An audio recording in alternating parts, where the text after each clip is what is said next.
ਵਾਹਿਗੁਰੂ ਜੀ ਵਾਹਿਗੁਰੂ ਜੀ ਕਾ ਕਾ ਖਾਲਸਾ ਵਾਹਿਗੁਰੂ ਵਾਹਿਗੁਰੂ ਜੀ ਕੀ ਫਤਿਹ। ਐਸਾ ਨਾਮ ਨਿਰੰਜਨ ਹੋਏ, ਜੇ ਕੋ ਮਨ ਜਾਣੇ ਮਨ ਕੋਏ। ਇਹਨਾਂ ਚਾਰ ਪੌੜੀਆਂ ਦੀ ਮੂਲ ਪੰਕਤੀ ਇਹੀ ਹੈ, ਮੂਲ ਵਿਚਾਰਧਾਰਾ ਇਹੀ ਹੈ। परमात्मा का नाम ऐसा है निरंजन, कालक तो रहत, निर्लेप, निर्मल, अति निर्मल। पर जिसने जाने है उसने जाने है, ना वो जना सके है ना उसनू कोई जान सके है। निजी अनुभव है। इस वास्ते कहते ने नाम केवल ज्ञान नहीं, अनुभव है। मन लेना एक अवस्था है। मैं किसी नू मन लिया, ये ज्ञान नहीं, ज्ञान तो अगे दी गल है। या इसनू मैं इस तरह बयान करा, चलो किसी एक व्यक्ति बारे एक तो मैं उसका नाम जानदा, एक लेबल है, ये मैं जानदा। फिर मैं उसकी गोत नू जानदा, फिर मैं इतना भी जानदा उहदे माँ बाप कौन ने, बच्चे किन्ने ने, परिवार कितना है। ये सारी जानकारी बाहरों, इहनूं कहंदे ने बाहर दा ज्ञान, बैरूनी ज्ञान। दूसरा, कुछ दिन उसकी संगत करने तो बाद मैं ਉਹਦੇ ਅੰਤਰੀਵ ਗਿਆਨ ਤੋਂ ਵੀ ਵਾਕਿਫ ਹੋ ਗਿਆ। ਉਹਦਾ ਸੁਭਾਅ ਕੀ ਹੈ, ਉਹਦੇ ਵਿਚਾਰ ਕੀ ਨੇ, ਉਹਦੀ ਸੋਚਣੀ ਕੀ ਹੈ, ਉਹਦੀ ਚਿਤਵਨੀ ਕੀ ਹੈ। ਕੁਛ ਦਿਨ ਉਸਦੇ ਨਾਲ ਰਹਿੰਦਿਆਂ ਉਸਦੇ ਅੰਤਰੀਵ ਗਿਆਨ ਦਾ ਵੀ ਪਤਾ ਚੱਲ ਗਿਆ। ਬੈਰੂਨੀ ਗਿਆਨ, ਮੈਂ ਉਸਦਾ ਨਾਮ ਜਾਣਦਾ, ਮੈਂ ਉਹਦੇ ਥਾਂ ਟਿਕਾਣੇ ਨੂੰ ਜਾਣਦਾ ਜਿੱਥੇ ਰਹਿੰਦਾ, मैं उसके परिवार के मैंबरां नूं जानदा, मैं उसदे रंग रूप गोत नूं जानदा। यह सब बैरूनी ज्ञान है, बाहर का ज्ञान है। फिर मैं उसदे थोड़े अंतरीव नूं जानदा, उसदे सुभाव नूं जानदा। तमोगुणी है, रजोगुणी है, सतोगुणी है। कुछ उसके विचारां का पता चलता है, धार्मिक है, राजनैतिक है।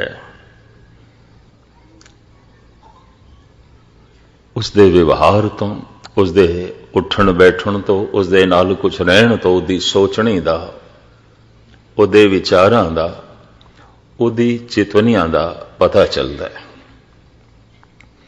ये अंतरीव ज्ञान है। पर इस तो बाद एक होर ज्ञान है जिसनों अनुभव भी कह देंदे ने। सारी दुनिया के मनुखों की मूल समस्या इको ही है, अलग अलग नहीं है। मुल्क अलग अलग हो सकते हैं, जात पात अलग अलग हो सकती है, मजहब अलग अलग हो सकते हैं, भाषा अलग अलग हो सकती है, रंग रूप नस्ल अलग अलग हो सकती है। सब दी मूल समस्या इको ही है, अहंकार है, लोभ है, काम है, और कोई समस्या नहीं। चाहे वो पढ़ा लिखा है, चाहे अनपढ़ है, चाहे हिंदू है, मुस्लिम है, सिख है, ईसाई है, जैन है, बौद्ध है, यहूदी है, पारसी है। चाहे वो किसी मुल्क का है, किसी गोत का है, किसी रंग रूप नस्ल है, सारे मनुखों की मूल समस्या इको ही है। ये अनुभवी ज्ञान है।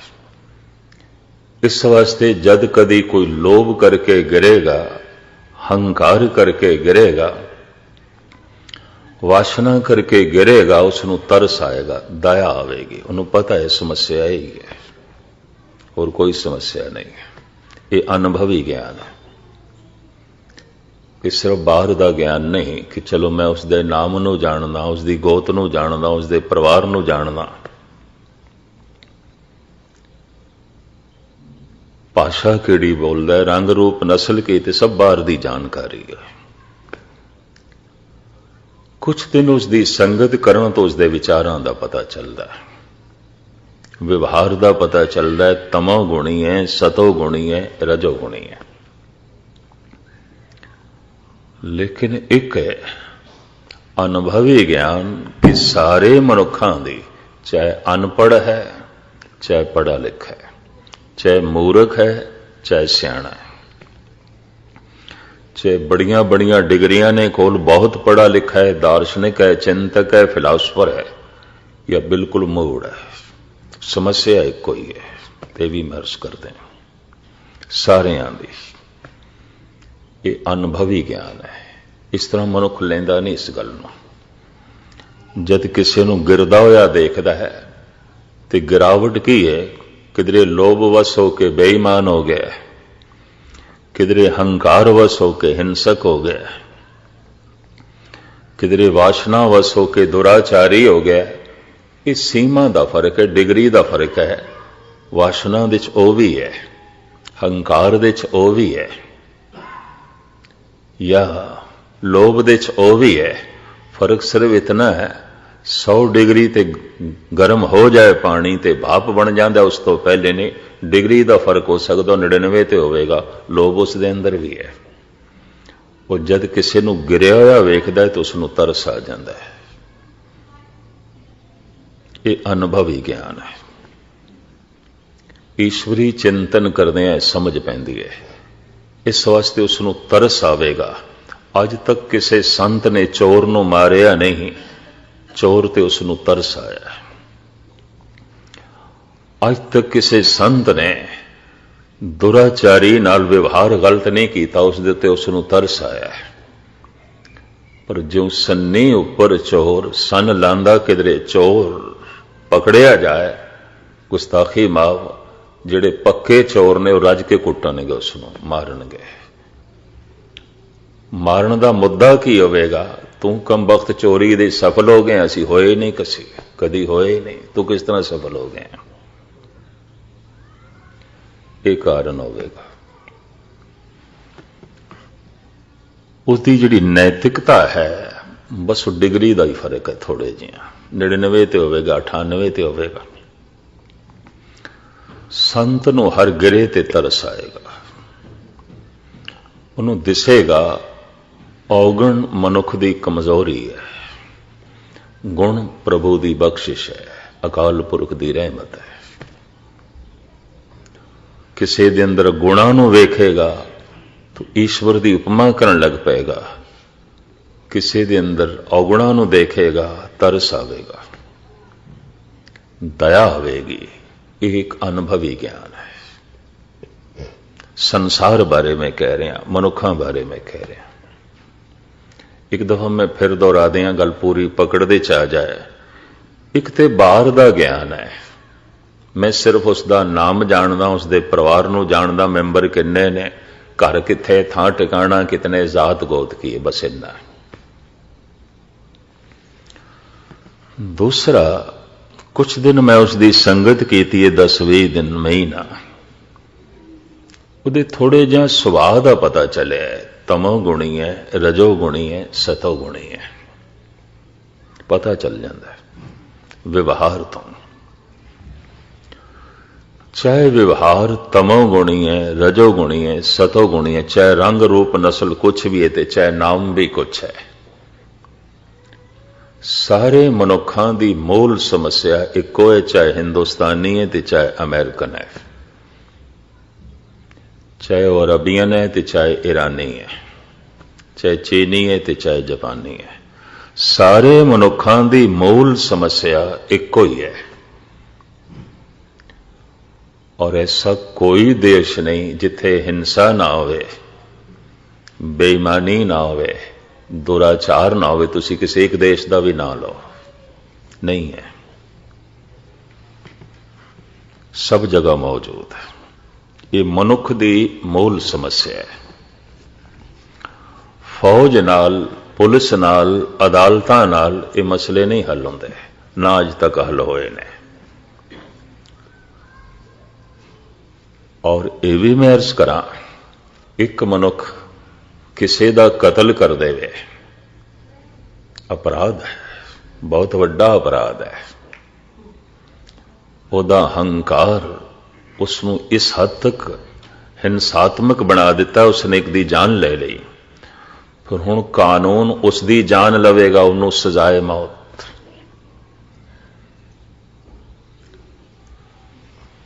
मैं भारत विच ये दो शब्द कहे सन, गल रफा दफा हो गई, वरना मैनू नोटिस मिलिया सी भी तुसी अदालत के खिलाफ बोले हो, कानून के खिलाफ बोले हो। ये अदालत की तौहीन का मसला खड़ा हो सकता है।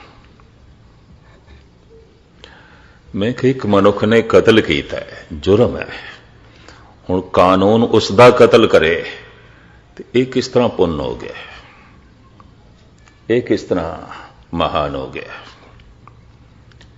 इसका मतलब है उन्हें कानून के दायरे च किसी को नहीं मारिया तो तुसी कानून के दायरे च किसी को फांसी ते चाड़ोगे। सियाणे सियाणे देशों के सजाए मौत हट गई है, यह भी मैं अर्ज करा जिन्होंने गहराई दे लिया इस गल नूं। हिंसक सारे ही आउंदे ने, हंकार तो सारियां दे अंदर है, डिग्री का फर्क है। सारियां दी मूल समस्या हंकार है, लोभ है, वासना कोई कबूल करे भावें ना करे। किधरे उसनों लोभ बेईमान बना देगा, किधरे उसनों अहंकार हिंसक बना देगा, किधरे उसनों वासना दुराचारी बना देगी। चलो अपराधी ना बनन देवे, पापी ते बनन दे देगी, उहदे विचारां ते सब कुछ आ जाएगा, सोचनी ते आ जाएगा, हिंसा उसकी सोचनी च आ जाएगी, दुराचार उसके विचारां च आ जाएगा, बेईमानी उसकी सिमरती बन जाएगी। इनू धोखा दे दें, ओनू धोखा दे दें, ओनू धोखा दे दें। सारे जगत की मूल समस्या यही है। ये तो चंगा होया उत्थे एक दार्शनिक वकील सी, बड़ा सियाणा और गुरु घर दा कोई श्रद्धालु भावें सहीदारी सी, उन्हें मैनू कहे मस्किन जी तुसी फिक्र ना करो, मामूली गल है, मैं निपटा लियांगा आपे। मैं इतना ही आखिया सी, एक मनुख कतल करदा है, कातिल है, क्योंकि उसने कानून के दायरे च किसी को नहीं मारिया, तो फिर कानून उसकी हत्या करदा है, उन्होंने फांसी ते चाड़दा है, उन्होंने मारदा है कानून के दायरे च। ते कानून के दायरे च मारिया होया, कतल किया होया, इंसाफ हो गया, तो कानून के दायरे जिसनों नहीं मारिया वो गुनाह हो गया। ये किस तरह का सोचण का ढंग है। गुनाह आखिर गुनाह है, कतल आखिर कतल है, चाहे किसी ढंग नाल कीता जाए, चाहे लोहे के छुरे नाल कतल किया या सोने के छुरे नाल कतल किया। हथकड़ी आखिर हथकड़ी है, चाहे लोहे की है तो चाहे सोने की है। भावें किसी को सोने की जंजीरां नाल बन के रख दो, भावें किसी को पित्तल दी ते भावें किसी को लोहे दी बन के ते रख दिता है, अगला बनीज ते गया। तो कोई मान नाल आखे नहीं जी असी सोने की जंजीरां नाल बनिया है, सोने के पिंजरे च बंद किया है ना। मैनू इस संबंध एक गाथा याद आई पुरानी। मंसूर नूं जद सूली ते चाड़न लगे ते सूली तो पहले सारियां ने उसनूं पत्थर भी मारना सी, ये भी सजा सी। और कसूर उसका यही सी कि बेचारा बेकसूर सी, बस इन्नी गल है। कसूरवारां दी महफिल दे च बिल्कुल बेकसूर होके जीवना भी एक कसूर हो जाता है, ये भी मैं अर्ज करते हैं। पापियां दे इकट्ठ दे च पुनीत होके जीवना भी एक पाप हो जाता है। मूर्खां दी महफिल दे च बहुत सियाणा हो जाना भी एक मूर्खता हो जाती है। बस उसका यही कसूर सी, बेचारा बेकसूर सी। ਬਾਦਸ਼ਾਹ ਦਾ ਹੁਕਮ, ਸੂਲੀ ਤੇ ਬਾਅਦ ਵਿੱਚ ਚਾੜਾਂਗੇ, ਪਹਿਲੇ ਇਸ ਨੂੰ ਇੱਕ ਇੱਕ ਪੱਥਰ ਮਾਰੋ। ਇਸ ਇਕੱਠ ਦੇ ਸ਼ਿਬਲੀ ਵੀ ਸੀ, ਮਨਸੂਰ ਦਾ ਦੋਸਤ। ਜੈਸੇ ਮਨਸੂਰ ਸੂਫੀ ਸੀ, ਉਹ ਵੀ ਸੂਫੀ ਸੀ। ਮਨਸੂਰ ਨੇ ਖੁਦਾ ਨੂੰ ਸਮਝਿਆ ਸੀ, ਉਸ ਦਾ ਅਨੁਭਵ ਸੀ, ਖੁਦਾ ਉਸ ਦੀ ਜ਼ਿੰਦਗੀ ਸੀ, ਉਹਨੂੰ ਪ੍ਰਾਪਤ ਕਰ ਲਿਆ ਸੀ। ਸ਼ਿਬਲੀ ਦੀ ਸਮਝ ਦੇ ਤੇ ਆਈ, ਅਨੁਭਵ ਤੇ ਸੀ ਉਸਦਾ, ਲੇਕਿਨ ਅਜੇ ਉਸ ਪੱਧਰ ਤੇ ਨਹੀਂ ਸੀ, ਉਹ ਪ੍ਰਾਪਤੀ ਨਹੀਂ ਸੀ ਜੋ ਮਨਸੂਰ ਕੋਲ ਸੀ। ਲੇਕਿਨ ਇਤਨਾ ਜ਼ਰੂਰ ਪਤਾ ਸੀ, ਮਨਸੂਰ ਬੇਕਸੂਰ ਹੈ। ਪਰ ਉਹਨੇ ਦੇਖਿਆ ਹੁਣ ਸਾਰਿਆਂ ਨੇ ਪੱਥਰ ਚੁੱਕ ਲਏ ਨੇ ਮਾਰਨ ਵਾਸਤੇ, ਤੇ ਮੈਂ ਨਾ ਚੁੱਕਿਆ ਤੇ ਮੈਂ ਨਾ ਮਾਰਿਆ, ਤੇ ਮੈਨੂੰ ਸਾਥੀ ਸਮਝ ਕੇ ਕਿਧਰ ਮੈਨੂੰ ਹੀ ਸੂਲੀ ਤੇ ਨਾ ਚਾੜਨ। ਹੁਕਮ ਹੋਇਆ, ਮਾਰੋ। ਸਾਰਿਆਂ ਨੇ ਪੱਥਰ ਮਾਰੇ। ਸ਼ਿਬਲੀ ਕੋਲ ਇੱਕ ਫੁੱਲ ਸੀ ਗੁਲਾਬ ਦਾ, ਉਹਨੇ ਵੀ ਖਿੱਚ ਕੇ ਮਾਰਿਆ, ਇੰਜ ਮੁੱਠ ਬੰਦ ਕਰਕੇ। ਸਿਰਫ ਇਹ ਸਮਝਾਉਣ ਵਾਸਤੇ ਕਿ ਲੋਕਾਂ ਨੂੰ ਪਤਾ ਚਲੇ ਮੈਂ ਵੀ ਮਾਰਿਆ। ਪੱਥਰ ਲਗੇ, ਹੱਸਦਾ ਰਿਹਾ ਮਨਸੂਰ, ਹੱਸਦਾ ਰਿਹਾ। ਪਰ ਗਜ਼ਬ ਦੀ ਗੱਲ, ਅੱਧੇ ਪੱਥਰ ਉਸ ਨੂੰ ਨਹੀਂ ਵੀ ਲੱਗੇ ਸਨ, ਨਿਸ਼ਾਨੇ ਤੇ ਨਹੀਂ ਲੱਗੇ ਸਨ। ਅੱਧੇ ਜਿਹੜੇ ਲੱਗੇ, ਹੱਸਦਾ ਰਿਹਾ। ਪਰ ਰੱਬ ਦੀ ਨੇਤ ਸਮਝੋ, ਉਹ ਜੋ ਗੁਲਾਬ ਖਿੱਚ ਕੇ ਮਾਰਿਆ, ਉਹ ਇੱਥੇ ਮੱਥੇ ਤੇ ਲੱਗੇ, ਫੁੱਲ। ਚੀਖ ਨਿਕਲ ਗਈ ਮਨਸੂਰ ਦੀ, ਬੜੀ ਉੱਚੀ। ਸ਼ਿਬਲੀ ਕੋਲ ਪਹੁੰਚਿਆ, ਅੱਖਾਂ ਭਰੀਆਂ ਨੇ। ਮਿੱਤਰਾ, ਪੱਥਰ ਤੇਰੇ ਜਿਸਮ ਨੂੰ ਲੱਗਦੇ ਰਹੇ, ਤੂੰ ਲਹੂ ਲੁਹਾਨ ਹੁੰਦਾ ਰਿਹਾ ਤੇ ਹੱਸਦਾ ਰਿਹਾ। ਮੈਂ ਤੇ ਫੁੱਲ ਮਾਰਿਆ, ਔਰ ਫੁੱਲ ਵੀ ਗੁਲਾਬ ਦਾ। ਤੇਰੀ ਚੀਖ ਨਿਕਲ ਗਈ। ਮਨਸੂਰ ਕਹਿੰਦਾ, ਤੂੰ ਫੁੱਲ ਭੇਟ ਨਹੀਂ ਕੀਤਾ, ਮਾਰਿਆ, ਮਾਰਿਆ। ਸਵਾਲ ਇਹ ਨਹੀਂ ਕਿ ਹੁਣ ਪੱਥਰ ਨਾਲ ਮਾਰਨਾ ਹੈ ਕਿ ਫੁੱਲ ਨਾਲ ਮਾਰਨਾ ਹੈ, ਮਾਰਿਆ। ਮਾਰਨ ਨਾਲ ਚੋਟ ਲੱਗੀ, ਪਰ ਪੱਥਰ ਖਾ ਕੇ ਤੇ ਤੂੰ ਹੱਸਦਾ ਰਿਹਾ। ਹਾਂ, ਪੱਥਰ ਮਾਰੇ ਮੂਰਖਾਂ ਨੇ ਜੋ ਮੈਨੂੰ ਨਹੀਂ ਜਾਣਦੇ, ਫੁੱਲ ਮਾਰਿਆ ਉਸਨੇ ਸਿਆਣੇ ਨੇ ਜੋ ਮੈਨੂੰ ਜਾਣਦਾ। ਇਸ ਕਰਕੇ ਚੀਖ ਨਿਕਲ ਗਈ ਹੈ। ਮੇਰੀ ਅਵਸਥਾ ਨੂੰ ਜਾਣਦਾ ਹੈ, ਮੈਨੂੰ ਜਾਣਦਾ ਹੈ, ਮੇਰੀ ਤਰ੍ਹਾਂ ਅਨੁਭਵੀ ਪੁਰਸ਼ ਹੈ। ਇਹ ਵੀ ਪੈਸੇ ਦੇ ਚ ਆ ਗਿਆ। ਤੂੰ ਮਾਰਿਆ ਫੁੱਲ। ਜਿਨ੍ਹਾਂ ਨੇ ਮੈਨੂੰ ਪੱਥਰ ਮਾਰੇ, ਮੇਰਾ ਤਨ ਜ਼ਖਮੀ ਕੀਤਾ ਹੈ, ਪਰ ਕੀ ਕਰਾਂ, ਤੇਰਾ ਮਾਰਿਆ ਹੋਇਆ ਫੁੱਲ ਤੇ ਮੇਰੇ ਮਨ ਤੋਂ ਵੀ ਪਾਰ ਹੋ ਗਿਆ, ਬਹੁਤ ਗਹਿਰਾ ਗਿਆ। ਸਮਝਦਾਰ ਨੇ ਮਾਰਿਆ, ਇੱਕ ਫਕੀਰ ਨੇ ਮਾਰਿਆ, ਇੱਕ ਸੰਤ ਨੇ ਮਾਰਿਆ, ਜਦ ਕਿ ਸੰਤ ਦਾ ਇਹ ਕਰਮ ਨਹੀਂ ਆਉਂਦਾ, ਸੰਤ ਦੀ ਇਹ ਸੋਚਣੀ ਨਹੀਂ ਆਉਂਦੀ। ਸਵਾਲ ਇਹ ਨਹੀਂ ਕਿ ਤੂੰ ਫੁੱਲ ਮਾਰਿਆ, ਸਵਾਲ ਇਹ ਹੈ ਕਿ ਮਾਰਿਆ। ਤੂੰ ਭੇਟ ਨਹੀਂ ਕੀਤਾ, ਮਾਰਿਆ। ਪੈਰੀ ਪੈ ਗਿਆ ਸ਼ਿਬਲੀ। ਹਾਂ, ਮੈਂ ਮਾਰਿਆ। ਮਨਸੂਰ ਕਹਿੰਦੇ ਨੇ, ਹੁਣ ਤੇਰੇ ਤੇ ਮੈਨੂੰ ਤਰਸ ਆਇਆ, ਤੇ ਜਿਸ ਤੇ ਤਰਸ ਆਵੇ ਪਛੜੇ ਹੋਇਆ ਹੈ। ਤੈਨੂੰ ਦੇਖ ਕੇ ਮੈਨੂੰ ਤਰਸ ਆਇਆ, ਤੂੰ ਗਿਰਿਆ, ਬਾਕੀ ਭੀੜ ਦੇ ਚ ਤੂੰ ਵੀ ਗਿਰਿਆ, ਤੂੰ ਵੀ ਥੱਲੇ ਚਲਾ ਗਿਆ। ਮੁਖਤਸਰ ਮੈਂ ਅਰਜ਼ ਕਰਾਂ, ਅਨੁਭਵੀ ਗਿਆਨ ਦੂਸਰੇ ਦੀ ਅਤਿਅੰਤ ਗਿਰਾਵਟ ਨੂੰ ਵੇਖ ਕੇ ਵੀ ਉਸ ਨੂੰ ਤਰਸ ਆਵੇਗਾ, ਕਿਉਂਕਿ ਉਸ ਨੂੰ ਸਮਝ ਹੈ ਸਾਰਿਆਂ ਦੀ ਮੂਲ ਸਮੱਸਿਆ ਇੱਕੋ ਹੀ ਹੈ। ਜਦ ਕਦੀ ਕੋਈ ਗਿਰੇਗਾ, ਅਹੰਕਾਰ करके गिरेगा, लोभ करके गिरेगा, वासना करके गिरेगा, और क्यों गिरेगा? यही गिरावट है। सारे संसार दी मूल समस्या यही है, चाहे वह किसी मुल्क दा है, किसी जात दा है, किसी मजहब दा है। ऐसे मनुख नूं कहंदे ने यह अनुभव प्रकाश दे च जीवदा है। उसनूं पढ़ा लिखा मिलेगा, अनपढ़ मिलेगा, मूर्ख मिलेगा, सियाणा मिलेगा, हिंदू मिलेगा, मुस्लिम मिलेगा, उसनों समझ है मूल समस्या ही है। ये बेईमान नहीं होया, सीमा दे च नैतिक है। क्योंकि अनैतिक होने नाल समाज कबूल नहीं करता, अनैतिक होने नाल कानून सजा देंदा है। तो नैतिक होके जी रहा है, वो इन्हां अपनियां बिरतियां नूं सीमा दे च रख रहा है। इस वास्ते नैतिक मनुख एक संत की दृष्टि दे च ਉਹ ने जो मन के तल ते अपराधी ने, पापी ने, अजे तन के तल ते प्रगट नहीं होया, उन्होंने उत्ते तरस आउंदा है। अपराध तन के तल ते प्रगट नहीं होया, सीमा दे च रखिया होया हंकार नूं, सीमा दे च रखिया होया लोभ नूं। ये बेईमानी तक ना पहुंचे, किसी नूं चोट ना पहुंचावे, लेकिन अंदर ते है। इसनूं कहंदे ने अनुभवी ज्ञान।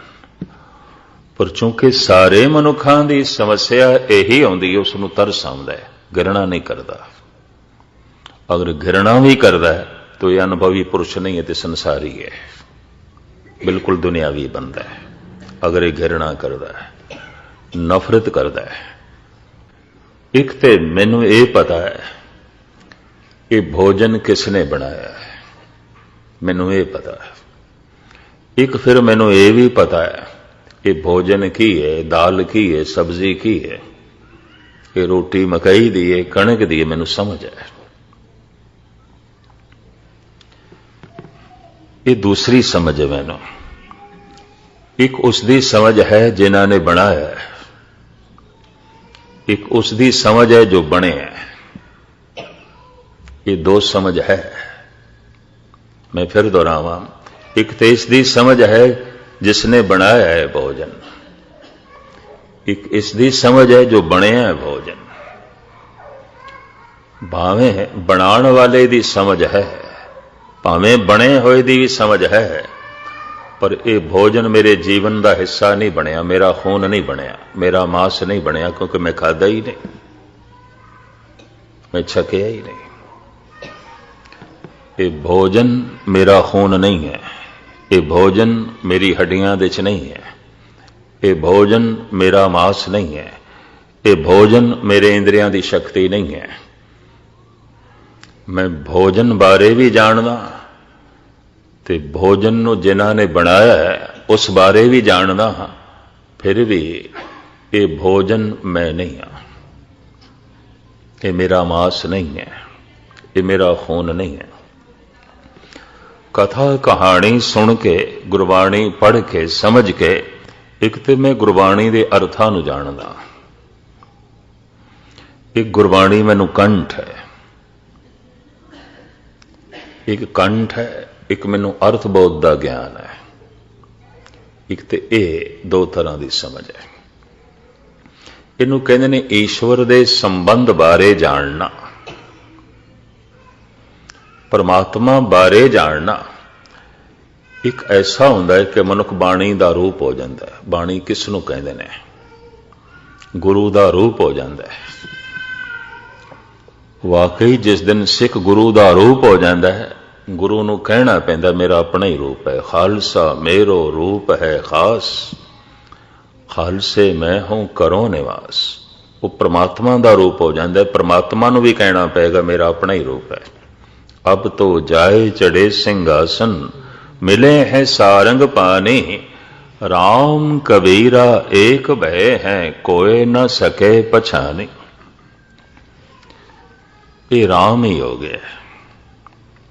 हुण उसदे सुभाव दे राम प्रगट होवेगा, उसदे व्यवहार दे राम प्रगट होवेगा, उसदे विचारां दे सोचने दे ते राम है ही।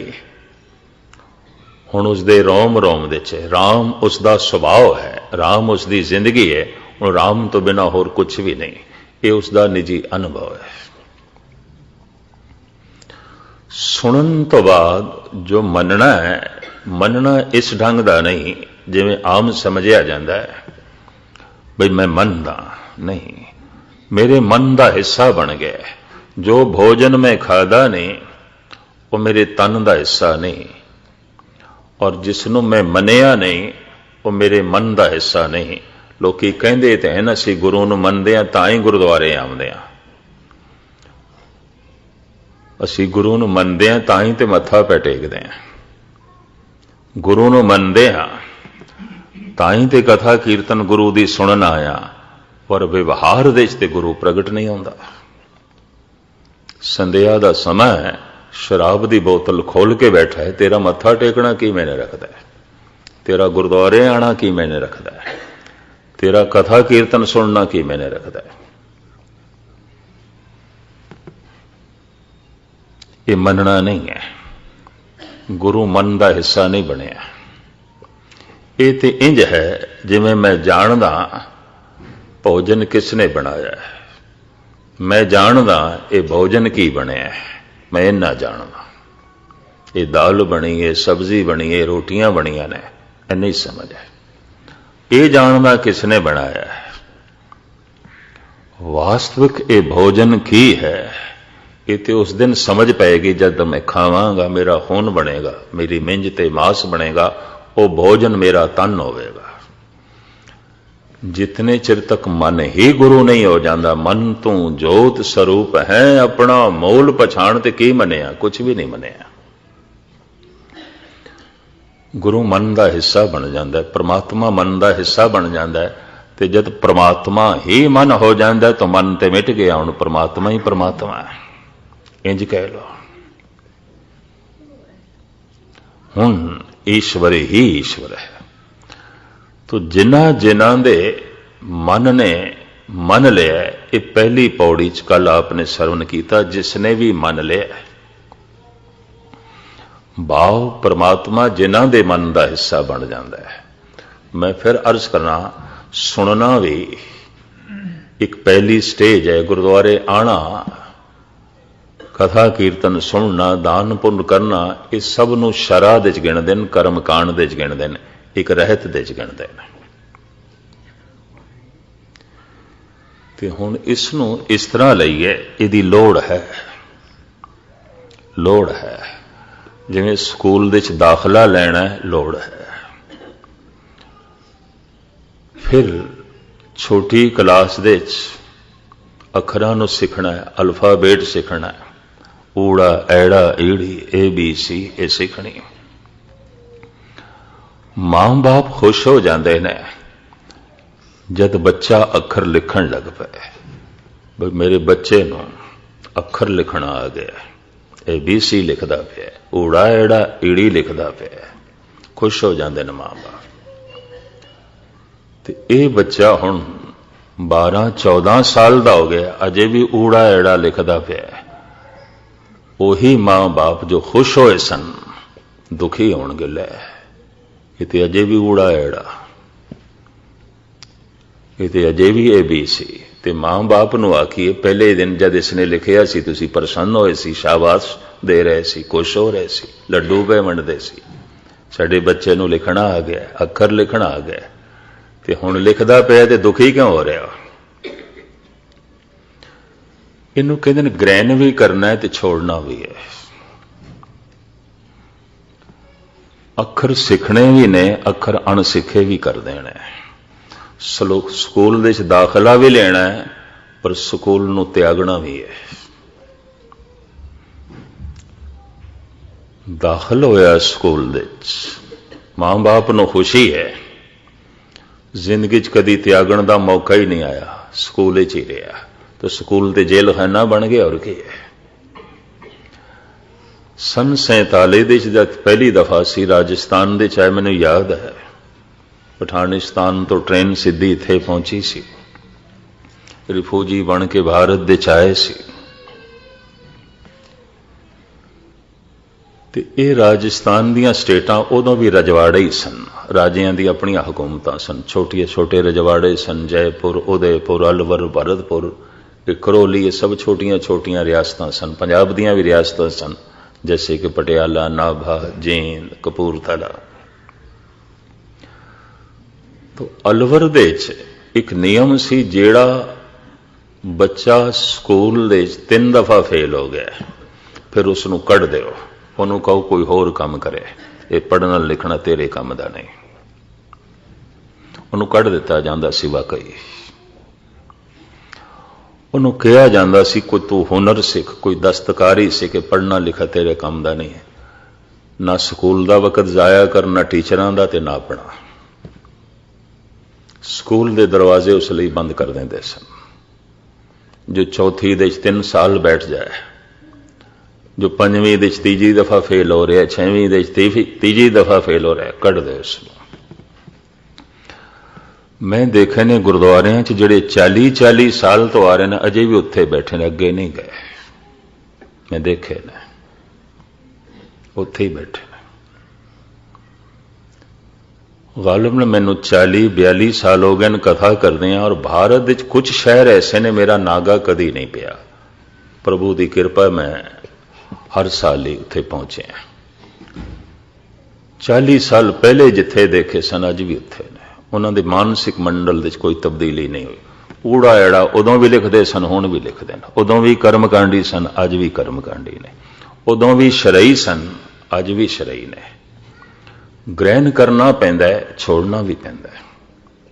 ਸਕੂਲ ਵਿੱਚ ਦਾਖਲਾ ਲੈਣਾ ਪੈਂਦਾ ਹੈ, ਸਕੂਲ ਤੋਂ ਅਲਵਿਦਾ ਵੀ ਹੋਣਾ ਪੈਂਦਾ, ਵਿਦਾਇਗੀ ਵੀ ਦੇਣੀ ਪੈਂਦੀ ਹੈ। ਜਾ ਬਈ ਚਲੇ ਹੁਣ ਅਸੀਂ। ਬਿਮਾਰ ਹੈ, ਔਸ਼ਧੀ ਖਾਣੀ ਵੀ ਪੈਂਦੀ ਹੈ, ਸੰਭਾਲ ਕੇ ਰੱਖਣੀ ਵੀ ਪੈਂਦੀ ਹੈ, ਖਾਣੀ ਵੀ ਪੈਂਦੀ ਹੈ। ਫਿਰ ਇੱਕ ਦਿਨ ਐਸਾ ਵੀ ਆਉਂਦਾ ਹੈ, ਤਿਆਗਣੀ ਵੀ ਪੈਂਦੀ ਹੈ। ਛੱਡੋ ਇਸ ਨੂੰ। ਜੀਵਨ ਭਰ ਇਹ ਔਸ਼ਧੀ ਚੱਲਦੀ ਹੈ ਔਰ ਉਸ ਦਾ ਤਿਆਗ ਨਾ ਹੋਵੇ ਤਾਂ ਪਤਾ ਹੈ ਆਯੁਰਵੇਦ ਦੇ ਗ੍ਰੰਥਾਂ 'ਚ ਕੀ ਕਹਿੰਦੇ ਨੇ? ਔਸ਼ਧੀ ਹੀ ਰੋਗ ਹੈ। ਫਿਰ ਰੋਗ ਤੇ ਰੋਗ ਹੋਵੇਗਾ, ਇਹ ਔਸ਼ਧੀ ਵੀ ਰੋਗ ਹੈ। ਹੁਣ ਜਿੰਨੇ ਚਿਰ ਤੱਕ ਰੋਗ ਰਹੇ, ਉਨੇ ਚਿਰ ਤੱਕ ਔਸ਼ਧੀ ਰਹੇ, ਤੇ ਔਸ਼ਧੀ ਦਾ ਮਤਲਬ ਕੀ ਹੋਇਆ? ਫਿਰ ਔਸ਼ਧੀ ਖਾਣੀ ਵੀ ਪੈਂਦੀ ਹੈ, ਸੰਭਾਲ ਕੇ ਰੱਖਣੀ ਵੀ ਪੈਂਦੀ ਹੈ। ਇੱਕ ਦਿਨ ਉਹ ਵੀ ਆਉਂਦਾ ਹੈ ਕਿ ਸ਼ੀਸ਼ੀਆਂ ਦੇ ਵਿੱਚ ਪਈ ਹੋਈ ਦਵਾਈ ਪਰੇ ਸੁੱਟਣੀ ਪੈਂਦੀ ਹੈ। ਗੱਲ ਖਤਮ। ਜਦ ਤਨ ਤੋਂ ਰੋਗ ਨਿਕਲ ਗਿਆ ਤੇ ਇਹ ਔਸ਼ਧੀਆਂ ਤੂੰ ਘਰ ਚੋਂ ਨਿਕਲ, ਗੱਲ ਖਤਮ।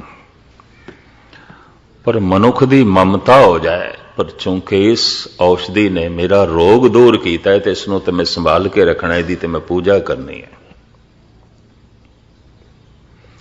ਇਹ ਔਸ਼ਧੀ ਰੋਗ ਬਣ ਜਾਏਗੀ। ਇੱਕ ਕਹਾਣੀ ਮੈਂ ਪੜ੍ਹੀ ਸੀ, 5-4 ਬੰਦੇ ਬੇੜੀ ਤੋਂ ਪਾਰ ਹੋਏ। ਕਿਧਰੇ ਖੜੀ ਸੀ ਸ਼ਾਮ ਦੇ ਵਕਤ ਕੱਲੀ ਬੇੜੀ। ਇੱਕ ਨੂੰ ਕਿਧਰੇ ਚੱਪੂ ਮਾਰਨਾ ਆਂਦਾ ਸੀ, ਮਾਰ ਕੇ ਪਾਰ ਹੋ ਗਏ। ਕਹਿਣ ਲੱਗੇ ਬੜੀ ਕੀਮਤੀ ਚੀਜ਼ ਹੈ, ਦਰਿਆ ਤੋਂ ਪਾਰ ਕੀਤਾ ਹੈ। ਤੇ ਚਾਰਾਂ ਨੇ ਸਿਰ ਤੇ ਚੁੱਕ ਲਿਆ। ਕਹਿਣ ਲੱਗੇ ਇਸਨੇ ਪਾਰ ਕੀਤਾ, ਹੁਣ ਅਸੀਂ ਇਸ ਨੂੰ ਨਹੀਂ ਛੋੜਾਂਗੇ, ਇਹਦਾ ਅਹਿਸਾਨ। ਲੋਕੀ ਮੂੜ ਕਹਿਣ, ਠੀਕ ਹੈ ਪਾਰ ਕੀਤਾ ਹੈ, ਧੰਨਵਾਦ ਕਰਕੇ ਇੱਕ ਪਾਸੇ ਹੋ। ਸਿਰ ਤੇ ਚੁੱਕੀ ਫਿਰੇ ਅਗਰ ਸਾਰੀ ਜ਼ਿੰਦਗੀ ਕੋਈ, तो समझ लो पानी ने नहीं डोबे, हुण बेड़ी ने डोब दिता है। यही गल बनेगी ना।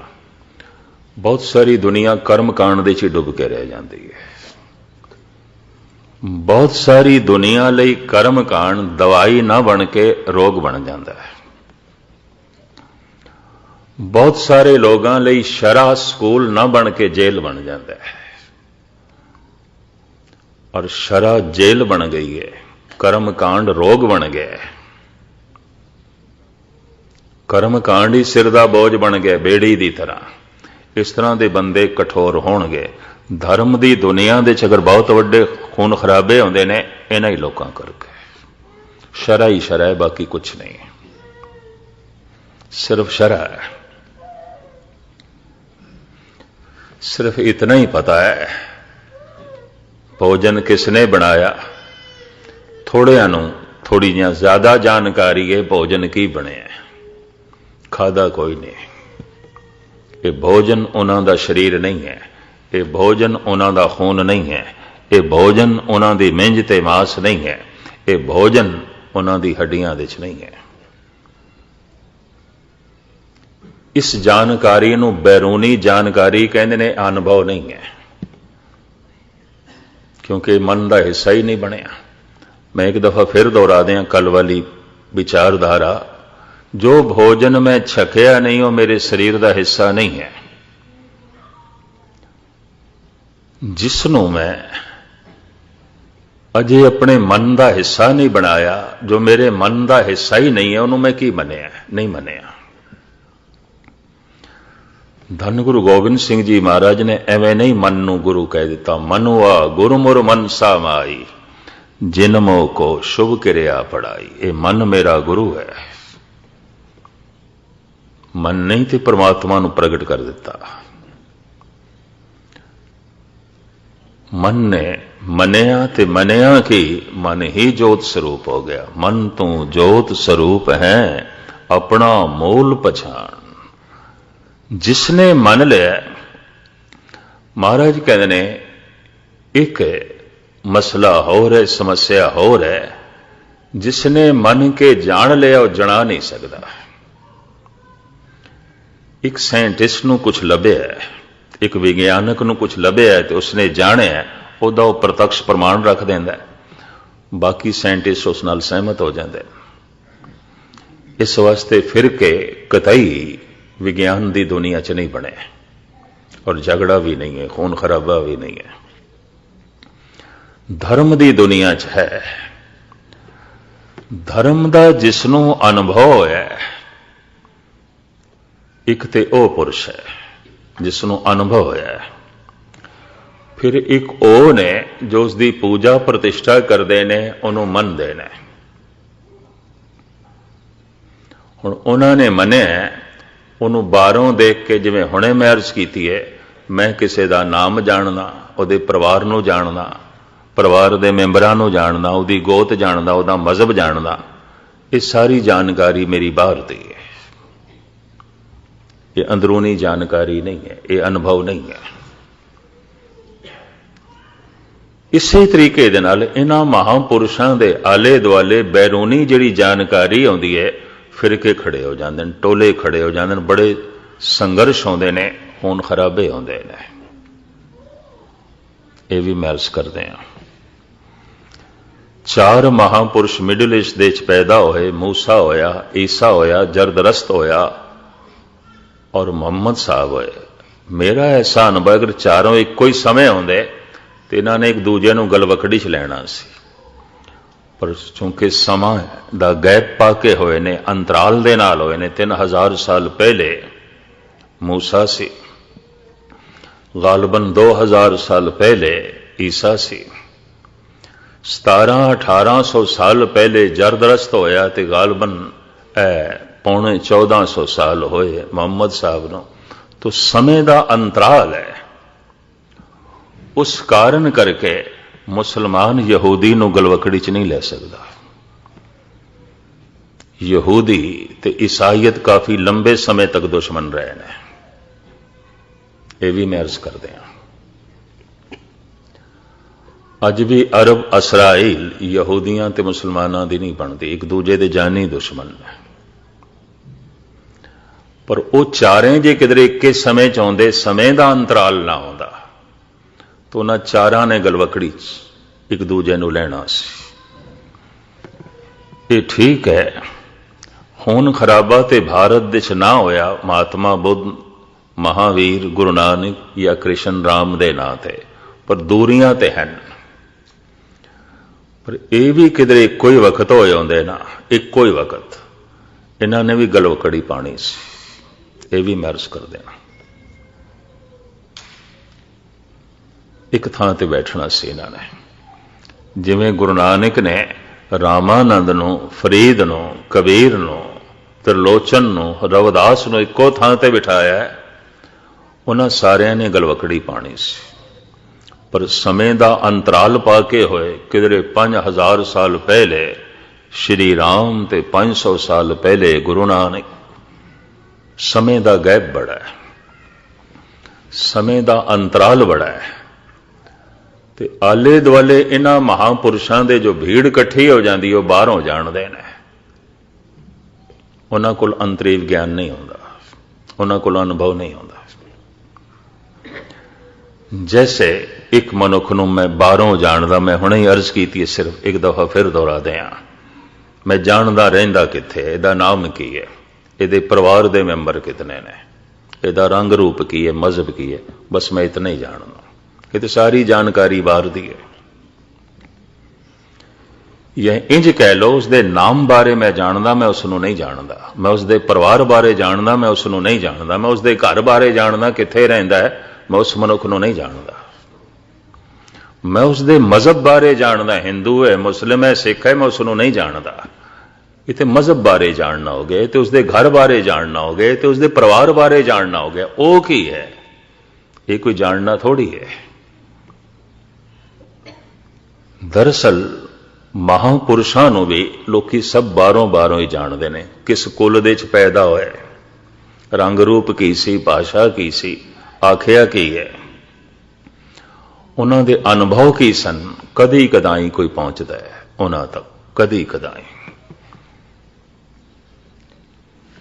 मैं जन्म साखी च एक गाथा पढ़ी। मरदाने दी घरवाली मरदाने ते गिला करदी है, बई मुस्लिम बीबियां मैनू ताना मारदियां ने, तेरा आदमी एक हिंदू फकीर दे पिछे रबाब चुकी फिरदा है, मुसलमान होके। ते मरदाना अपनी घरवाली नूं कहंदा, फिर तू की जवाब दिता है? कहंदा मैं की जवाब देंदी, मैं चुप रह गया। वाकई वो बेदी कुलभूषण ने, बेदियां दी कुल दे च पैदा होए ने। असी मुसलमान, जैसे कबीर दी मां कहती सी, हमारे कुल कौने राम कहो। साडी कुल दे च किसने राम आके, असी अल्लाह अल्लाह करने वाले मुसलमान, ये साडे घर पैदा हो गया। कबीर राम कहंदा है, हमारे कुल कौने राम कहो, जबकि माला लई निपूते तब ते सुख न भयो। जिस दिन दी इसने हाथ दे च माला पकड़ी है, साडे घर सुख है ही कोई नहीं, निरा ही दुख। कबीर दी मां, एक कबीर दी मां भी कबीर नूं बारों बारों ही जानदी है। यकीन जानो कबीर दा अनुभव मां कोल भी कोई नहीं, ये भी मैं अर्ज करते हैं। कबीर दी सूझबूझ, कबीर दी अवस्था, ये मां कोल भी नहीं है, वरना इतना वो ना कहती। और इस तो भी ज्यादा आख्या है, सात सूत इन मुंडिया खोए, ये मुंडिया क्यों ना मोया। घर दे च पैसे नहीं संते, जो सूत कतिया सी ना कबीर दी मां ने ते लोई ने पत्नी ने, वो सूत वेच के ते लंगर चला दिता। घर दे साधु बहुत आए, शिवरात्रि का दिन सी, 25-30 साधु आ गए इकट्ठे। रोज ते 1-2 आंदे सन, अज 25-30 इकट्ठे आ गए। तो 7 रंग का सूत्र वेच के ते लंगर बना के उन्होंने छका दिता। मां कहती है जमदिया ही मर जाता चंगा सी, बहुत दुखियां सी इस तो। ये मुंडिया क्यों ना मोया, ये तो मर जाता, असी इस तो औखे, इन्हें तो कलेश पाया होया है। ये मां है जो कबीर तो इतना दुख अपना व्यक्त कर रही है, इतनी जो है बेजारी व्यक्त कर रही है। मरदाना कहंदा अपनी घरवाली ने, तू की आख्या? मैं की आखना सी, ठीक मार दियां ने ताना। नहीं, तू कहना सी मैं जिस दे पिछे रबाब चुकी फिरदा, वो हिंदू मुस्लिम नहीं है, वो सिर्फ अल्लाह ते राम दा रूप है, वो ईश्वर है, वो गुरु है, वो हिंदू मुस्लिम नहीं, किसी फिरके दे च बंद नहीं आउंदा, वो किसी दायरे की गिरफ्त दे च नहीं आउंदा। घरवाली यकीन नहीं करती, कहती अगर ऐसा है साडे घर ते कदी आया नहीं, ते ना कदी भोजन छकिया सी मुसलमान शूदर, वो बेदी कुलभूषण। अगर इहो जिहां दी गल है, सारे उसकी निगाह च इक्को ही ने, तो किसी दिन साडे घर भी आ। मरदाना कहंदा फिर अज इंज ही सही, तू बना लंगर, भोजन बना, जो कुछ है घर दे च बना, मैं बाबे नूं बुला के लियाना। घरवाली कहंदी मैं बनाना ते है, बना देंदियां, वो नहीं आएगा, वो बेदियां दा मुंडा, वो बेदी कुलभूषण, बड़ी उच्ची कुल है, साडे घर नहीं आन लगा। तो फिर मेरे हाथ का भोजन, मैं मुसलमान ही, असी मुसलमान। पता है मर्दाना की कहता, जे ना आए तो फिर यारी टुटी। मर्दाने ने भी कह दिता, जे ना आए तो यारी टुटी, पर तू यकीन रख साड़ी यारी नहीं टुटेगी। चले पर यह सोचनी भी है किधरे अपनी घरवाली दे कोलों शर्मसार मैनू ना होना पै, बाबा जवाब ना दे दे। ये सोच के जा रहा। मैं जिस दिन जन्म साखी पढ़ रहा सी, इसनों हुण पंजाबी भाषा विभाग जो पंजाब गौरमेंट का महकमा है उन्होंने छापे, नवी जन्म साखी हरदास की लिखी, बड़ी सोहनी इस दे गाथा। मरदाना जा रहा मन दे च सोच के अपनी घरवाली दे कोलों किधरे मैनू शर्मसार ना होना पै।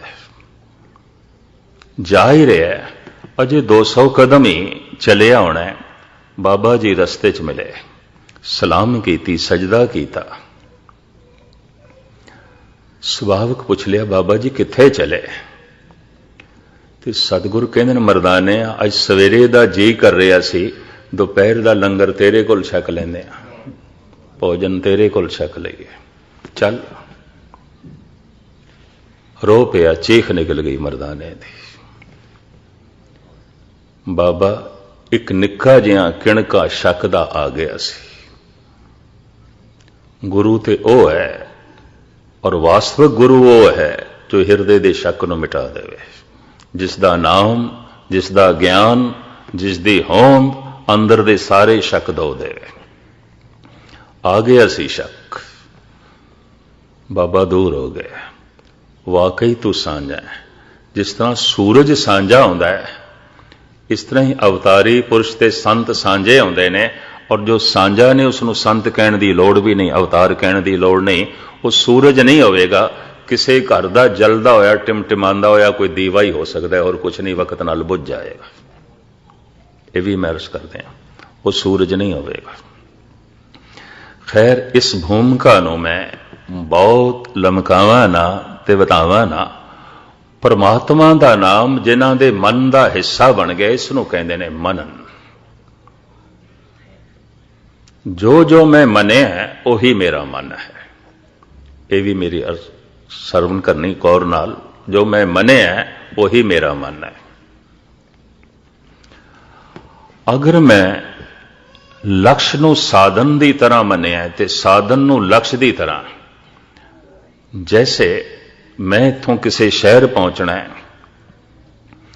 कार, बस, रेल, हवाई जहाज साधन हो सकती है,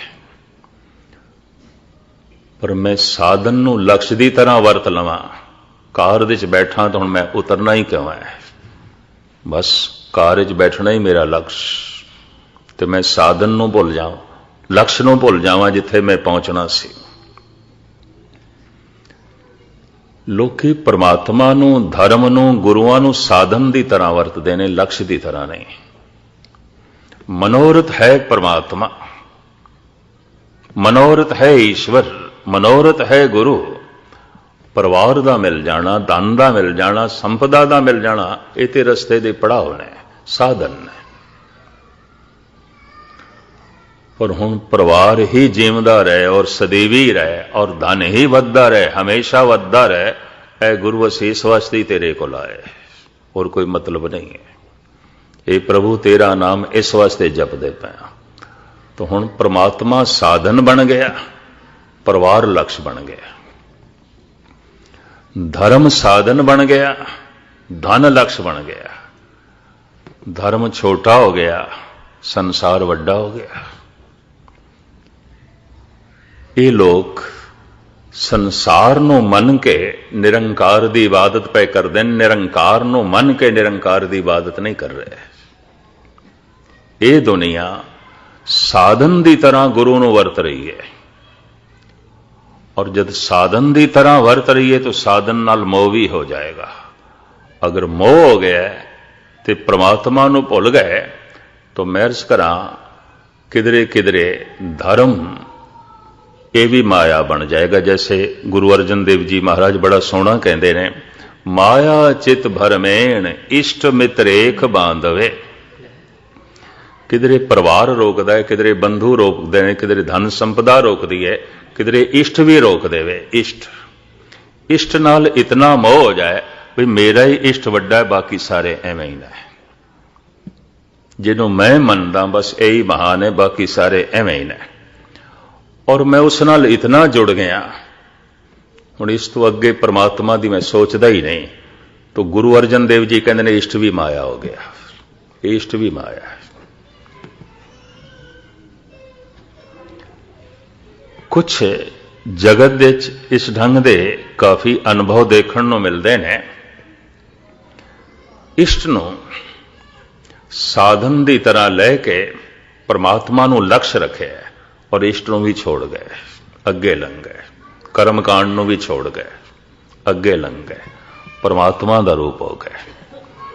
किधरे पकड़ के ना बैठ जान तो ऐलानिया तौर पर गुरु गोबिंद सिंह जी ने कह दिता, जो हमको परमेश्वर उचरे ते सब नरक कुंड में परे। बड़ी हिम्मत। रूहे जमीन ते पहला अवतारी पुरुष है जिसने इतना ऐलानिया कह दिता है। क्यों? मनुख की कमजोरी देखी सी। इष्ट ही भगवान बन गए, इष्ट ही परमात्मा हो गए और परमात्मा नूं भुल गए। तो फिर इन्हां लोगों ने इष्ट नूं भी माया बना दिता। जिवें कोई परिवार करके रुक गया, कोई धन करके रुक गया, कोई पदार्थां करके रुक गया, कोई इष्ट करके रुक गया। तो फिर इष्ट भी माया बन गया। माया चित भरमेन इष्ट मित्र एक बांधवे।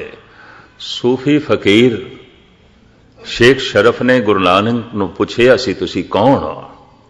थोड़ी होंद, थोड़े विचार, थोड़ा साडे कोले बैठना साडे मन ते बड़ा सोहना प्रभाव पा रहा है। थोड़े कोल बैठना सानू इंज महसूस हो रहा है जिवें अल्लाह कोल बैठे, अल्लाह की याद चलती पई है। थानू देख के बहुत सोहने विचार हिरदे चलते पे ने। तुसी कौन हो? महाराज ने जो कुछ इत्थे जवाब दिता है बस मैं बाणी थानू सरवण करा दें, अर्थ तुसी खुद करना। मानस मूरत नानक नाम। कौन हो तुसी? मानस मूरत नानक नाम। चलो एक पंक्ति दे अर्थ कर दें।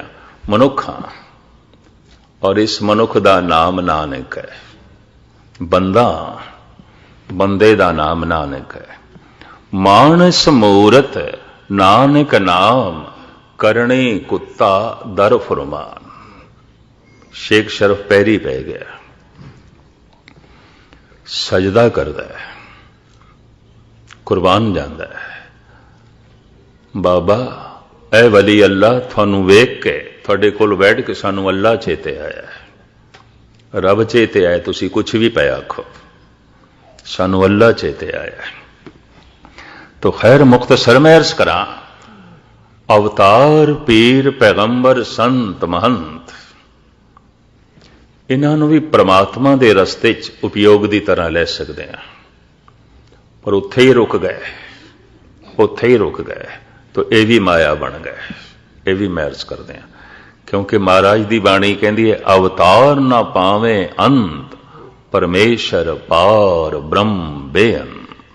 वो बेअंत है, बेअंत है, सदैवी है। साहब कहते हैं इस तरह का अनुभव परमात्मा का जिसनों प्राप्त होया है वही जानता है, पर वह जना नहीं सकता, कह नहीं सकता, कुछ भी नहीं कह सकता, कोई प्रत्यक्ष प्रमाण भी नहीं दे सकता कि ऐसा होता है परमात्मा और ये है मेरी अवस्था। अगर वाकई वो कोई प्रत्यक्ष प्रमाण दे देंदा तो अज तक जितने संत सूली ते चाड़े गए, तत्ती तवी ते बिठाए गए, बंद बंद कटे गए, कतल किए गए, जहर का प्याला दे के मारे गए, ये ना होंदा। कोई प्रत्यक्ष प्रमाण नहीं। इते ऐसा नाम निरंजन होए जे को मन जाने मन कोय। जिन्हें जाने है सो जाने, उसका निजी अनुभव है, जना नहीं सकता। कोई प्रत्यक्ष प्रमाण वो नहीं दे सकता। और ऐसा पुरुष ईश्वर का रूप हो गया होंदा है। ईश्वर का स्वभाव उसके अंदर है। ईश्वर आनंद है तो आनंद उसके अंदर है। ईश्वर जन्म मरण तो रहत तो जीवन की लालसा ते मरण का भय उसके अंदर नहीं है। नानक बद्धा घर तहां जिथे मिरत न जन्म जरा। परमात्मा महारस है तो महारस उसके अंदर है। तो खैर लमकावा ना, साहिब कहते ने जिसने भी मन लिया मन ने सुरत होवे मन बुद्ध। इथे सुरत तो मुराद है समझ। उसके मन को समझ आ जाएगी, भाव उसके अंदर विचार चलणगे परमात्मामई। उसकी बुद्ध जो फैसला करेगी, निर्णय करेगी, सही करेगी, कतई गलत नहीं करेगी। उसका फैसला किसी को काबिले कबूल है या नहीं, यह गल नहीं, पर उसका फैसला गलत नहीं होगा, क्योंकि उसने परमात्मा को मनिया है तो परमात्मा उसके मन का हिस्सा है। इस वास्ते उन्होंने समझ होगी। मन ने सुरत होवे मन बुद्ध।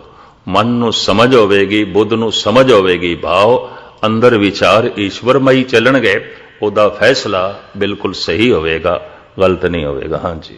मन सुरत होवे मन बुद्ध मन सगल भवन की सुध। इस तरह के पुरुष ਨੂੰ सारे खंडा ब्रह्मंडा की समझ होगी। कारण शरीर सब दे अलग अलग ने, मन भी सब दे अलग अलग ने, पर जो आत्मा के तल ते जी रहा है, परमात्मा के तल ते जी रहा है, जिसका मन जोत स्वरूप हो गया, वो तो व्यापक हो गया, एक हो गया, तो उसनों सब कुछ की समझ है। इस तरह के पुरुष को अंतर्यामी कह देंगे ने। ऐसे पुरुषों ने प्राचीन जमाने जड़ी बूटियां के सुभाव लिखे ने। वैद धनंतर ने 3000 जड़ी बूटियां का सुभाव लिखे है। मैं समझदा इस छोटी जी जिंदगी 3000 जड़ी बूटियां का सुभाव, ये गर्म तरने, सर्द तरने, खुश्क ने, की ने, किहड़े किहड़े रोगां दे काम आ सकदियां ने, ये तां ही मैं समझदा लिखिया जा सकता। कोई आत्मा के तल ते जी रहा सी ते आत्मा ते सारियां दी कोई है, तो उन्होंने सुभाव सारियां दा पता चल गया। इस तरह का मनुख यह भी समझ सकता है कि कीड़ी अंदर की सोच रही है, ये मछली के अंदर की चल रहा है। जो बोलत है मृगमीन पंखेरू सो बिन हर जापत है नहीं होर गुरु नानक। हैरानगी की गल, इसका मतलब मच्छी भी कुछ बोलती है, हिरन भी बोलते हैं, पंछी तो बोलते हैं, आवाज़ां असीं सुनते हैं। हर एक कोल कुछ ना कुछ अपनी बोल अपने इशारे हैं, पर वह मनुख समझण लग पैंदा है जो आत्मा के तल ते उत्थे जो है जीवदा है। साहिब कहते हैं इस तरह के पुरुष को सारे भवनां दी, सारे खंडा ब्रह्मंडा की समझ आउंदी। हाँ जी। मन मोह चोटा ना खाए। जो ईश्वर के नाम नो मनदा है, भाव ईश्वर जिसदे मन का हिस्सा बन गया है, विकारां दियां चोटां उसदे मूँह ते नहीं पैंदियां। मनुख क्रोधर होवे उहदियां अखां ते चेहरा दसदा है, मनुख लोभ दे च ग्रसिया होवे उहदा अखां ते चेहरा दसदा है, व्यवहार दसदा है। वासना उसदे अंदर असीम है, उसदियां अखां ते चेहरा दसदा है। इंज विकार दी चोट चेहरे ते पैंदी है। परमात्मा जिसदे मन का हिस्सा बन गए, विकारां दी चोट उसदे मूँह ते नहीं पैंदी। उसदा मुखड़ा जिन्हां दे संदड़ियां मेरी दुरमत वंजे मित्र असाडड़े से, उसदा ते मुखड़ा ऐसा होएगा वेख के प्रभु चेते आवेगा। मैं इतिहास दे पढ़िया है, मीरा जिस जिस पिंड चों लंघी और कली तनहा जंगलों दे रही, दुष्ट तो दुष्ट भी जद उसनूं वेखदा सी उसदे अंदर पवित्रता पैदा हो जाती सी, भावें कली स्त्री जंगल दे। उसकी पाकीजगी, उसकी पवित्रता, उसकी प्रेमा भगति जो उसके शरीर के राही बाहर निकल रही सी, जो वाइब्रेशन जो तरंगा बनदियां सन, दुष्ट के हिरदे को भी प्रभावित कर देंदियां सन। नहीं, ये तो कोई देवी है। और वो जे सिर झुका के नहीं लंघिया तो कम से कम बेदाग होकर लंघ जाता सी, कोई गल नहीं। वरना एक स्त्री का उस जमाने जंगलों के कलियां भरमण करना और रुखां तले रात कटनी, क्योंकि घरों ते कढ़ दी गई सी, पर उसकी पवित्रता इतना प्रभाव पा रही सी, उसकी तर्जे जिंदगी इतना दूजियां नूं जो है प्रभावित कर रही सी, जिसदे बारे गुरबाणी कहती है संत के संग नहीं कछ गाल दर्शन भेटत होत निहाल। तो मन ने सगल भवन की सुध मन ने मोह चोटा ना खाए, ਉਹਦੇ ਮੂੰਹ ਦੇ ਉੱਤੇ ਵਿਕਾਰਾਂ ਦੀਆਂ ਚੋਟਾਂ ਨਹੀਂ ਪੈਂਦੀਆਂ, ਕਿਉਂਕਿ ਉਹਦਾ ਮੁਖੜਾ ਪ੍ਰਮਾਤਮਾਮਈ ਹੋ ਜਾਂਦਾ ਹੈ, ਈਸ਼ਵਰਮਈ ਹੋ ਜਾਂਦਾ। ਹਾਂਜੀ, ਮੁੰਨੇ ਜਮ ਕੇ ਸਾਥ ਨ ਜਾਏ। ਇਸ ਤਰ੍ਹਾਂ ਦਾ ਪੁਰਸ਼ ਇਸ ਜੀਵਨ ਦੀ ਸਮਾਪਤੀ ਤੋਂ ਬਾਅਦ ਜਨਮਾਂ ਦੇ ਚੱਕਰ ਵਿੱਚ ਨਹੀਂ ਪੈਂਦਾ, ਮੁੜ ਕੇ ਉਸ ਦਾ ਜਨਮ ਨਹੀਂ ਹੁੰਦਾ। ਜਮਾਂ ਦੀ ਮਾਰ, ਜਨਮਾਂ ਦੀ ਮਾਰ, ਜਮ ਜਮ ਮਰੇ, ਮਰੇ ਫਿਰ ਜੰਮੇ, ਬਹੁਤ ਸਜ਼ਾਏ ਪਿਆ ਦੇ ਸਲਮੇ, ਮੁੜ ਕੇ ਨਹੀਂ ਜਨਮਦਾ, ਉਸ ਦਾ ਕੋਈ ਜਨਮ ਨਹੀਂ ਆਉਂਦਾ। ਹਾਂਜੀ, ਐਸਾ ਨਾਮ ਨਿਰੰਜਨ ਹੋਏ। ਪਰਮਾਤਮਾ ਦਾ ਨਾਮ ਐਸਾ ਨਿਰਲੇਪ ਹੈ, ਧੱਬਿਆਂ ਤੋਂ ਰਹਿਤ ਹੈ। ਹਾਂਜੀ, ਜੇ ਕੋ ਮਨ ਜਾਣੇ ਮਨ ਪਰ ਕੋਏ। ਜਿਹੜਾ ਜਾਣਦਾ ਹੈ ਉਹੀ ਜਾਣਦਾ ਹੈ। ਬਾਕੀਆਂ ਦੋ ਪੌੜੀਆਂ ਨੂੰ ਮੈਂ ਕੱਲ ਖੁਲਾਸਾ ਕਰ ਦਿਆਂਗਾ, ਤੇ ਕੱਲ ਇਸ ਦੌਰ ਦੀ ਇਸ ਸਥਾਨ ਤੇ ਆਪ ਦੀ ਆਖਰੀ ਸੇਵਾ ਹੋਵੇਗੀ, ਤੇ ਇਸ ਤਰੀਕੇ ਨਾਲ ਸ਼ਾਇਦ 15 ਪੌੜੀਆਂ ਹੋ ਜਾਣਗੀਆਂ। ਭਾਵੇਂ ਇੱਕ ਇੱਕ ਪੌੜੀ ਆਪਣੇ ਵਿੱਚ ਬਹੁਤ ਗਹਿਰਾਈ ਰੱਖਦੀ ਹੈ, ਬਹੁਤ ਤੁੱਛ ਬੁੱਧੀ ਅਨੁਸਾਰ ਜਿਤਨੀ ਗੁਰੂ ਨਾਨਕ ਦੇਵ ਜੀ ਮਹਾਰਾਜ ਸਮਝ ਦਿੰਦੇ ਨੇ, ਆਪ ਜੀ ਦੇ ਸਾਹਮਣੇ ਖੁਲਾਸਾ ਕਰ ਰਹੇ ਹਾਂ। ਮੰਨ ਲੈਣ ਤੋਂ ਮੁਰਾਦ ਇਹ ਨਾ ਲੈਣਾ ਮੈਂ ਦੁਹਰਾ ਵੀ ਅਸੀਂ ਗੁਰੂ ਨੂੰ ਮੰਨਦੇ ਹਾਂ ਤਾਂ ਹੀ ਤੇ ਗੁਰਦੁਆਰੇ ਆਇਆ, ਨਹੀਂ, ਇਹ ਮੰਨਣਾ ਨਹੀਂ ਹੈ। ਅਸੀਂ ਗੁਰੂ ਨੂੰ ਮੰਨਦੇ ਹਾਂ ਤਾਂ ਹੀ ਤੇ ਗੁਰਬਾਣੀ ਪੜ੍ਹਦੇ ਪਏ ਹਾਂ, ਅਸੀਂ ਗੁਰੂ ਨੂੰ ਮੰਨਦੇ ਹਾਂ ਤਾਂ ਹੀ ਤੇ ਸੇਵਾ ਕਰਦੇ ਹਾਂ ਲੰਗਰ ਦੀ, ਨਹੀਂ। ਅਜੇ ਗੁਰੂ ਸਾਡਾ ਅਨੁਭਵ ਨਹੀਂ ਬਣਿਆ। ਇਹ ਮੰਨਣਾ ਇੰਜ ਹੈ ਬਈ ਮੈਂ ਮੰਨਦਾ ਇਹ ਭੋਜਨ ਹੈ, ਮੈਂ ਮੰਨਦਾ, ਮੈਂ ਇਹ ਵੀ ਮੰਨਦਾ ਫਲਾਣੇ ਨੇ ਬਣਾਇਆ ਹੈ, ਮੈਂ ਮੰਨਦਾ, ਪਰ ਇਹ ਭੋਜਨ ਮੇਰਾ ਸਰੀਰ ਦਾ ਅੰਗ ਨਹੀਂ ਬਣਿਆ, ਇਹ ਮੇਰਾ ਖੂਨ ਨਹੀਂ ਹੈ, ਇਹ ਮੇਰੀ ਮਿੰਜ ਨਹੀਂ ਹੈ, ਇਹ ਮੇਰਾ ਮਾਸ ਨਹੀਂ ਹੈ, ਇਹ ਮੇਰੀਆਂ ਹੱਡੀਆਂ ਨਹੀਂ ਹੈ। ਆਏ ਹਾਂ ਗੁਰਦੁਆਰੇ, ਠੀਕ ਹੈ, ਭੋਜਨ ਦੀ ਖਿੱਚ, ਪਰ ਜਿਸ ਦਿਨ ਮੰਨ ਲਏਗਾ, ਮਨ ਗੁਰੂ ਮਨ ਦਾ ਹਿੱਸਾ ਬਣ ਜਾਏਗਾ, ਔਰ ਗੁਰੂ ਨੂੰ ਕਹਿਣਾ ਪਏਗਾ ਮੇਰਾ ਆਪਣਾ ਹੀ ਰੂਪ ਹੈ, ਖਾਲਸਾ ਮੇਰੋ ਰੂਪ ਹੈ ਖਾਸ, ਖਾਲਸੇ ਮੈਂ ਹਾਂ ਕਰੋ ਨਿਵਾਸ। ਅੱਜ ਇਤਨੇ ਵਿਚਾਰਾਂ ਪ੍ਰਵਾਨ ਕਰਨੀਆਂ। ਕੱਲ ਜਿਵੇਂ ਗੁਰੂ ਬਾਬੇ ਨੇ ਬਖਸ਼ਿਸ਼ ਕੀਤੀ, ਕਿਉਂਕਿ 2 ਪੌੜੀਆਂ ਨੇ ਅੱਗੇ ਮੰਨੇ ਦੀਆਂ, ਮੈਂ ਚਾਹੁੰਦਾ ਇਹ ਦੋਵਾਂ ਦੀ ਵਿਚਾਰ ਕੱਲ ਆਪ ਜੀ ਦੇ ਸਾਹਮਣੇ ਰੱਖ ਦਿਆਂਗੇ। ਪ੍ਰਥਮ ਹੈ ਮੰਨੇ ਮਾਰਗ ਠਾਕ ਨਾ ਪਾਏ, ਤੇ ਫਿਰ ਹੋਰ ਚੌਥੀ ਹੈ ਮੰਨੇ ਪਾਵੇ ਮੋਖ ਦੁਆਰ, ਮੁਕਤੀ, ਸਾਰੇ ਬੰਧਨ ਉਸ ਦੇ ਟੁੱਟ ਜਾਂਦੇ ਨੇ ਜੀਵਦਿਆਂ ਜੀ। ਇਸ ਅਵਸਥਾ ਨੂੰ ਕੱਲ ਆਪ ਜੀ ਦੇ ਸਾਹਮਣੇ ਰੱਖਾਂਗੇ। ਹੁਣ ਆਪ ਇੱਕ ਸ਼ਬਦ ਗੁਰੂ ਕੇ ਕੀਰਤਨੀਆਂ ਪਾਸੋਂ ਸਰਵਨ ਕਰੋ, ਨਾਲੇ ਆਨੰਦ ਸਾਹਿਬ ਦਾ ਪਾਠ ਤੇ ਸਮਾਪਤੀ। ਸਾਰਿਆਂ ਦਾ ਹਾਰਦਿਕ ਤੌਰ ਤੇ ਧੰਨਵਾਦ। ਭੁੱਲ ਚੁੱਕ ਦੀ क्षमा। ਵਾਹਿਗੁਰੂ ਜੀ ਕਾ ਖਾਲਸਾ, ਵਾਹਿਗੁਰੂ।